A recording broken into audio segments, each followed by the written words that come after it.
What if the most basic thing we need to live, oxygen, could be turned into a kind of super medicine? I'm talking about a way to heal our body's most devastating injuries, things like severe crush injuries, burns, even frostbite. We're going to dive into this incredible medical tech that literally weaponizes oxygen for healing. Okay, so to really get how the solution works, you first have to understand the problem. And when your body goes through a massive trauma, it sets off this chain reaction that can just spiral, and fast. And this gets right to the heart of it. It's something called the edema, ischemia-hypoxia vicious cycle. Sounds complicated, but it's pretty simple. The injury causes massive swelling. That's edema. That swelling then squeezes the blood vessels shut, cutting off blood flow. That's ischemia. And, well, no blood means no oxygen. Hypoxia. The tissue starts to die, which causes even more swelling, and you see where this is going. This cycle just repeats, destroying more and more healthy tissue. So that's the official diagnosis, acute traumatic ischemia. And what's so crucial to understand is that it's often not the initial injury that costs someone a limb. It's this secondary crisis, this oxygen starvation that happens in the hours and days that follow. This all leads to this fundamental paradox in how our bodies try to heal themselves. It's a real biological catch-22, and it's what makes these injuries so incredibly tough to treat. Right, so check out this dilemma. To start healing, the body's repair crews need a ton of oxygen. It's the fuel for everything they do. But the injury itself has just smashed up and blocked all the blood vessels. So at the exact moment the body is screaming for more fuel, the fuel lines have been completely cut. It's an impossible situation. So how in the world do you solve that? How do you get oxygen to tissues when all the roads are blocked? Well, you don't use the roads.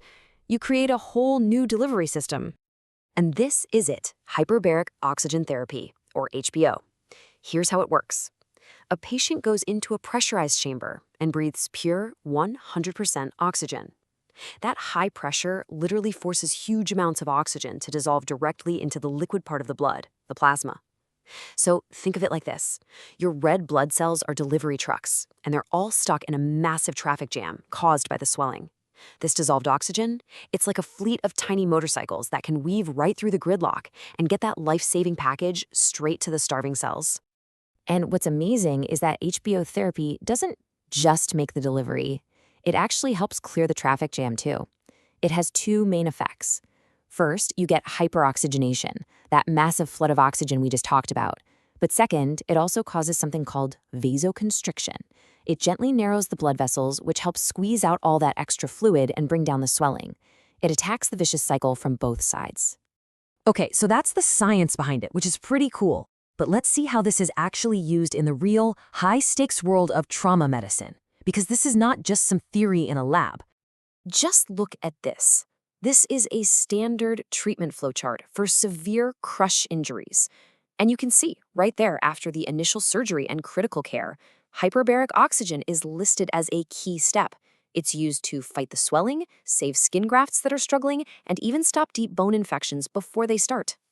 It is just as vital for something called compartment syndrome, which is terrifying. It's when swelling inside a muscle basically threatens to kill the entire limb from the inside out. HBO is used in what doctors call the lag phase, that critical window after symptoms appear, but before the damage gets so bad you need emergency surgery. It can literally stop the injury dead in its tracks. So the evidence seems pretty powerful, right? The science is clear, which of course brings up a really big question. If this is so good at saving lives and limbs, why don't we hear about it more often? I mean, just let this number sink in for a second. The research shows that for some of the absolute worst open fractures and burns, outcomes improve by 20 to 30% when HBO therapy is part of the treatment. In medicine, that is a huge leap. That's a total game changer. Exactly.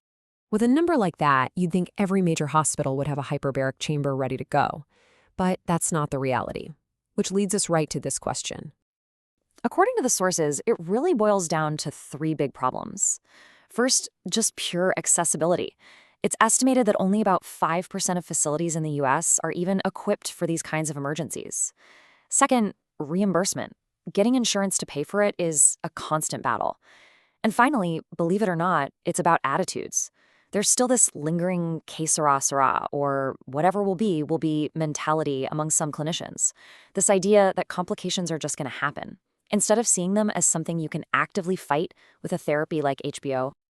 So where do we go from here? We have this incredible tool that gets right to the root cause of what makes these injuries so bad, but for a lot of reasons, it's just not being used as much as it could be. Look, the main takeaway here is crystal clear.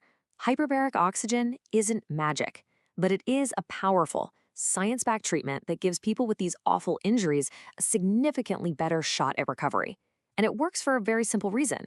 It fixes the oxygen problem that drives so much of the damage. So in the end, the challenge isn't really a scientific one anymore. We know it works. We know why it works.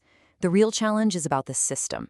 It's about figuring out how to get past the hurdles of cost, access, and old ways of thinking to make sure this therapy is there for every single trauma patient who could benefit from it.